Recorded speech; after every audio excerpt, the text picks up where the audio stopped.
বন্ধুরা, আমরা শরৎচন্দ্র চট্টোপাধ্যায়ের অতিথি স্মৃতি এই গল্পটি পড়ছিলাম। আসো এই গল্পের কয়েকটা লাইন সম্পর্কে আজকে একটু জেনে নেই। সেদিন পথে পথে অনেক বেড়ালাম। কোন দিন বন্ধুরা?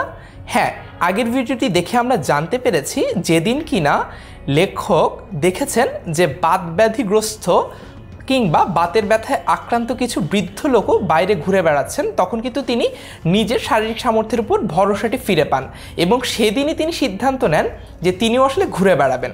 তারপর সেদিন পথে পথে অনেক বেড়ালাম, তার মানে এতদিন অসুস্থতার কারণে তিনি ঘরে বসে থাকলেও সেদিন কিন্তু ভরসা পেয়ে তিনি অনেক ঘুরে বেড়ালেন। তারপর অন্ধকার হয়ে এলো, ভেবেছিলাম আমি একাকী কিংবা আমি একা। তার মানে হচ্ছে তিনি কিন্তু একাই ঘুরতে বেরিয়েছিলেন।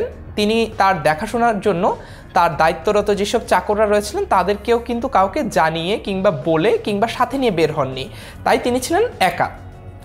হঠাৎ পেছনে চেয়ে দেখি একটা কুকুর আমার পেছনে চলেছে। তার মানে তিনি নিজেকে যতটা নিঃসঙ্গ ভাবছিলেন তিনি কিন্তু আসলে ততটা নিঃসঙ্গ ছিলেন না, তার সাথে কিন্তু একটা কুকুরও ছিল। তিনি কুকুরটাকে দেখে কিন্তু মনে মনে একটু খুশি হয়েছিলেন, কারণ হচ্ছে তার নিঃসঙ্গতাটা কিন্তু কুকুরটা কাটিয়ে তুলেছিল। বললাম, কিরে যাবি আমার সঙ্গে? অন্ধকার পথটায় বাড়ি পর্যন্ত পৌঁছে দিতে পারবি? তার মানে লেখক কিন্তু সেই কুকুরটির সঙ্গ চাচ্ছিলেন এবং কুকুরটি তার কথা বুঝুক কিংবা না বুঝুক তিনি কিন্তু কুকুরটির সাথে কথা বলছিলেন। সে দূরে দাঁড়িয়ে ল্যাজ নাড়তে থাকলো। বন্ধুরা, আমরা যারা কখনো কুকুরের সংস্পর্শে এসেছি কিংবা কুকুর কখনো পেলেছি তারা কিন্তু জানি কুকুর কখন লেজ নাড়ে। কুকুর যখন খুব খুশি থাকে তখন কিন্তু কুকুর লেজ নাড়ে।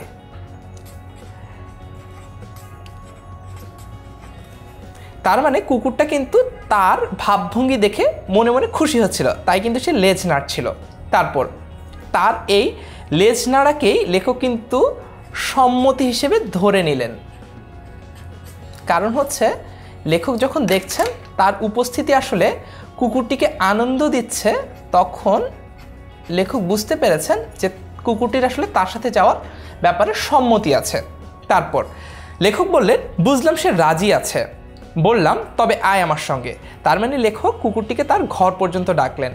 বন্ধুরা, এই কথাগুলো কিন্তু খুবই সহজ এবং সরাসরিভাবেই কিন্তু লেখক এখানে বোঝাতে চেয়েছেন যে তিনি কুকুরের সাথে কিভাবে প্রথম দেখা করলেন, অর্থাৎ কুকুরের সাথে তার প্রথম দেখা হওয়ার কাহিনীটি কিন্তু এই কয়েকটি লাইনের মধ্যে তিনি বর্ণনা করেছেন।